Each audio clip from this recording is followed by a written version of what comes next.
yang bertekun dalam kebenaran Tuhan, dan orang itu memperhatikan dengan sungguh-sungguh kehidupannya, dia nggak cuma menyelamatkan dirinya, juga bukan beberapa orang di sekitarnya, tapi berapa orang?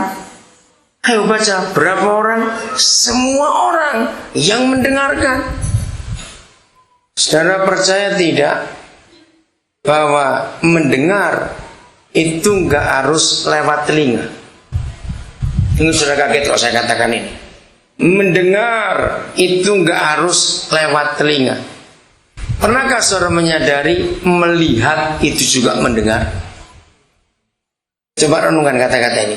Pernahkah saudara menyadari melihat itu juga mendengar? Jawab ya atau tidak?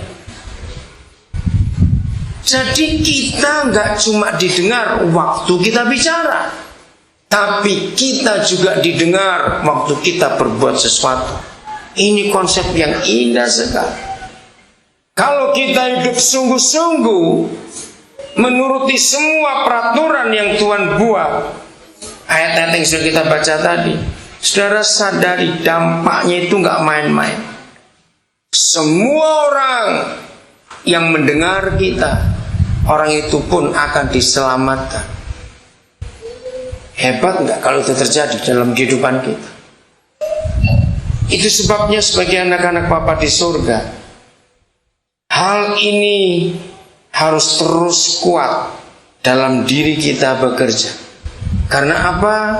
Karena orang-orang di sekitar kita akan kena dampak yang hebat sekali. Saya harap sungguh-sungguh setiap kita mulai hari ini selalu ingat bahwa ada orang-orang di sekitar kita yang selalu mendengar kita. Nggak cuma lewat telinga, tapi lewat matanya juga. Mereka melihat apa yang kita buat dalam segala hal. Saya teruskan dulu berapa ayat. Ibrani pasal yang keempat, ayat yang ke-13.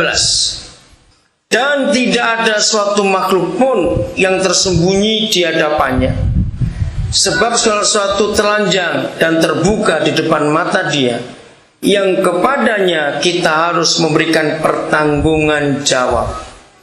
Saudara, kenapa Tuhan kita berfirman seperti ini?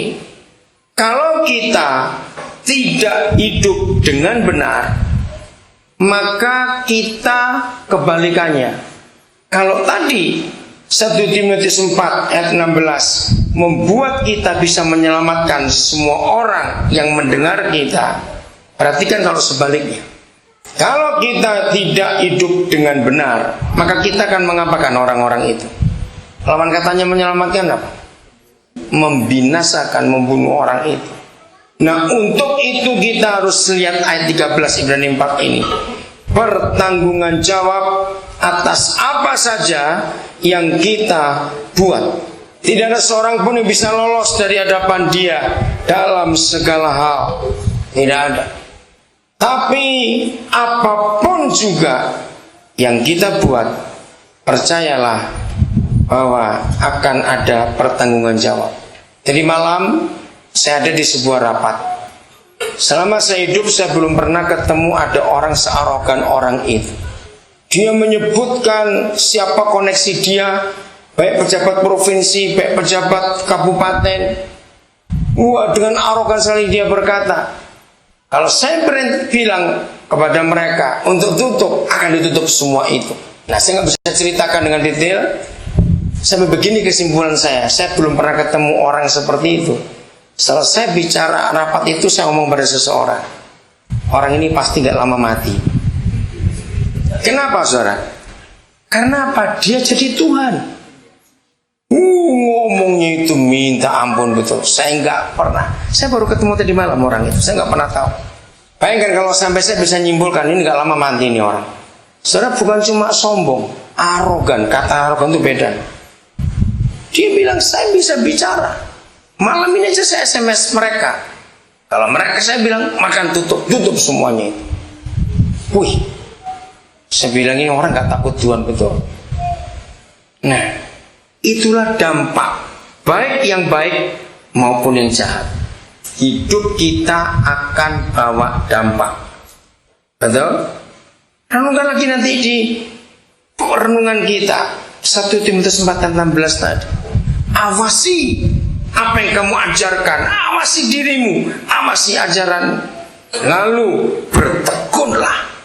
Karena dengan itu semua orang yang mendengarkan kamu akan diselamatkan, kamu juga akan diselamatkan.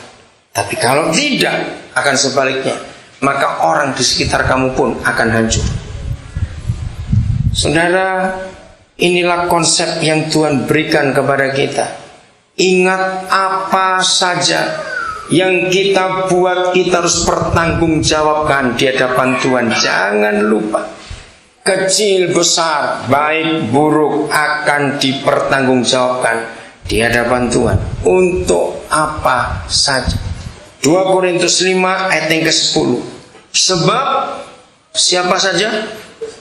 Kita semua, tidak ada yang terkecuali, harus, jadi tidak bisa lolos, menghadap takhta pengadilan Kristus, supaya setiap orang memperoleh apa yang patut diterimanya sesuai dengan yang dilakukannya dalam hidupnya ini, baik maupun jahat. Saudara, ini bukan bicara selama kita hidup, tapi ini berbicara setelah kita hidup. Dan lagi sekali, ini tidak bicara selama kita hidup, tapi ini bicara setelah kita hidup. Saudara-saudara mengerti kalimat ini? Maka dengan demikian semua kita harus terus memikirkan bagaimana dampak yang kita buat untuk orang-orang di sekitar kita. Kita harus pikirkan itu baik-baik. Karena kalau kita tidak memikirkan itu, akibatnya akan fatal sekali. Jadi apa saja dalam kehidupan ini, kita harus pikirkan itu. Supaya kita berhati-hati dalam segala hal. Surat Titus pasal 2 ayat yang ke-6 dan 7.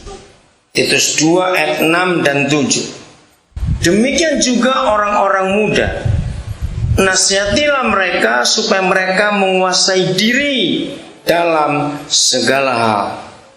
Saya ulangi lagi, khususnya anak-anak, kita dengar. Demikianlah juga orang-orang muda, nasihatilah mereka supaya mereka menguasai diri dalam segala hal. Saya belum baca dulu ayat yang ke-7.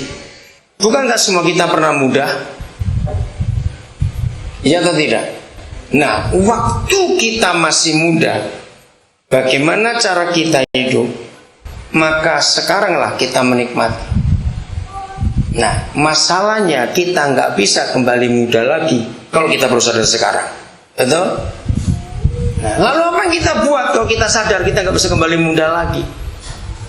Maaf, jangan ada yang tersinggung, saya bicara ini. Kalau seandainya ada di antara kita yang gagal, justru kita akan jadi berkat buat anak-anak muda. Kamu jangan seperti saya. Dulu waktu saya masih muda, saya hambur-hamburkan hidup saya. Saya tidak menguasai diri dalam segala hal.